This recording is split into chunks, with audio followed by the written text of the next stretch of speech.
Greetings.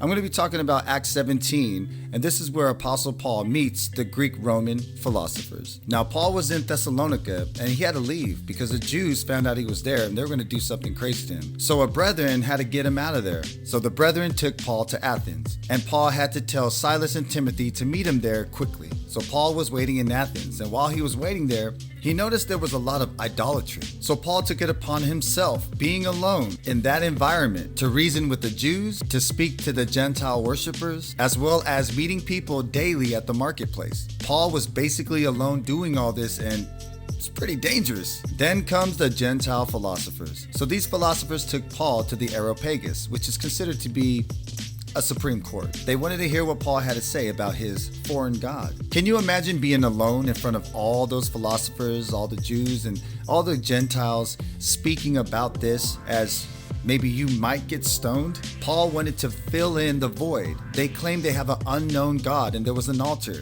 Paul tried to tell them that the true living God is that God, and that is why he's come to spread the gospel of Christ. Paul was bold and courageous, but he reasoned rather than argued, because most of the time, philosophers want to debate, and it goes nowhere, living as worldly people without a God. And you had many of them around Paul, yet they could not understand God, relying on their own understanding. Just like Romans, professing to be wise, they became fools. God thinks man's wisdom is weak, it's foolishness, whereas to seek the knowledge of God is wisdom. So after Paul was done speaking what he had to speak, you had a lot of these Greek philosophers mock him and made fun of him. And then there were others that said, you know what, we'll hear this weird story some other time. But there were a few people that believed what he was saying. And that's the point. Paul was brave and courageous to be the street preacher in a place he didn't know where he was at.